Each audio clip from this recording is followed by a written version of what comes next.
Alam nyo ba na may isang asteroid na tinatawag na 2024 YR4 ang may posibilidad na tumama sa Earth sa December 22, 2032? Kasing laki ito ng kalahating football field at may kakayahang magdulot ng malawakang pinsala. Kasalukuyan itong kasama sa planetary defense alerts ng NASA at United Nations. Ano kaya ang mangyayari kung tumama ito? Makakaligtas kaya tayo? Alamin natin sa bidyong ito, mga katoto. Ang 2024 YR4 ay isang near-Earth asteroid. Ibig sabihin, ang orbit nito ay dumadaan sa rehiyon ng solar system na malapit sa Earth. Ang asteroid na ito ay kabilang sa klase ng Apollo type, kung saan ang orbit ay malapit o minsang tumatawid pa sa orbit ng Earth. Binabantayan ito ng mga eksperto dahil sa laki nito na tinatayang nasa 130 hanggang 300 na talampakan ang lapad. Para magkaideya kayo, kasing laki ito ng kalahating football field, kaya kung tumama ito, posibleng magdulot ng malawakang pinsala sa ating planeta. Bagamat mababa ang posibilidad ng impact, ang laki ng asteroid ay sapat na upang maging sanhi ng malawakang pagkawasak sa isang lokal na lugar, lalo na kung tumama ito sa isang populadong lugar.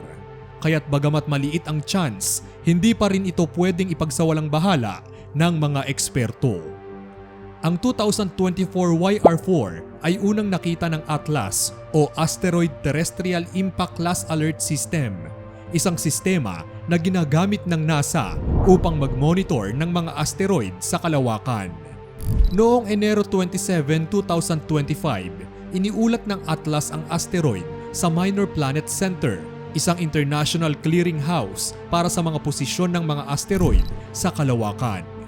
Ang ATLAS ay gumagamit ng mga teleskopyo mula sa iba't ibang bahagi ng mundo para mag-monitor ng mga asteroid at tiyakin kung alin sa mga ito ang may potensyal na magdulot ng panganib sa Earth. Dahil sa laki ng asteroid at ang posibilidad na tumama sa Earth sa 2032, pumasok ito sa radar ng mga scientist at nakatanggap ng formal notification mula sa mga ahensya ng gobyerno, kasama na ang United Nations Office of Outer Space Affairs. Sa ilalim ng International Asteroid Warning Network, kinakailangan na ipaalam ang mga asteroid na may 1% o higit pang posibilidad ng pagbangga sa Earth. Kahit pa sinabi ng NASA at iba pang space agencies na maliit lang ang chance ng impact, hindi rin natin pwedeng isantabi ang posibilidad na magbago ang trajectory ng asteroid. Kung matuloy man ang pagbangga, isang malaking kalamidad ang maaaring mangyari. Sa laki ng asteroid, kaya nitong magdulot ng pagkasira ng buong lungsod o malawakang pagkawasak sa isang rehiyon.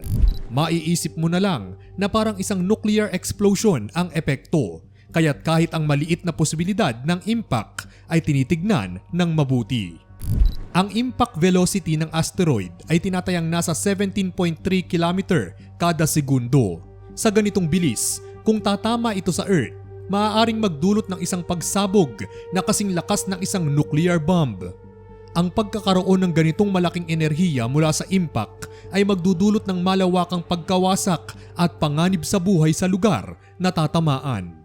Habang patuloy na sinusubaybayan ang orbit ng 2024 YR4, patuloy din ang mga eksperto sa paggawa ng mga hakbang upang matukoy ang eksaktong tsansa ng impact. Kung patuloy itong magiging banta, posible rin na kailanganin ang intervention ng mga space agencies tulad ng NASA upang baguhin ang landas ng asteroid. Isa sa mga posibleng hakbang ay ang kinetic impact, kung saan magpapadala ng spacecraft upang banggain ang asteroid at baguhin ang trajectory nito.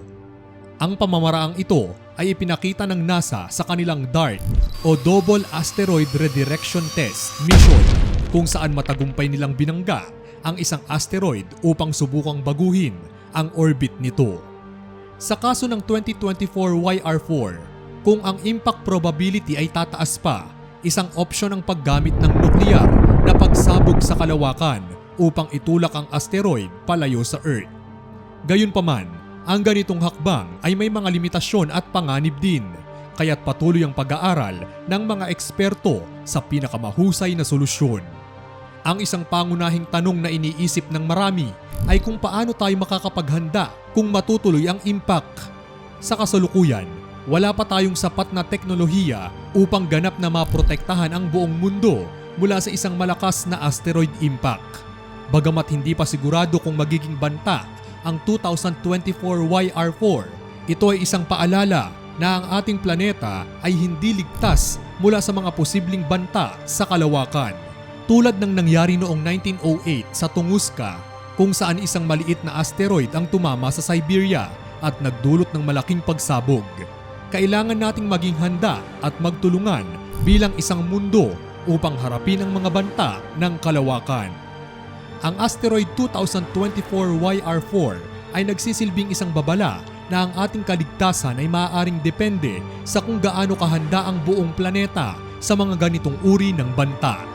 At sa mga oras ng takot at hindi tiyak na hinaharap, marahil ang tanging magagawa natin ay manalangin at umasa na ang agham at ang ating pananampalataya ay magsanib upang maiwasan ang kalamidad. Kayo mga katoto, ano ang masasabi nyo sa ating topic ngayong araw? Ikomento nyo ang inyong mga sagot sa ating comment section.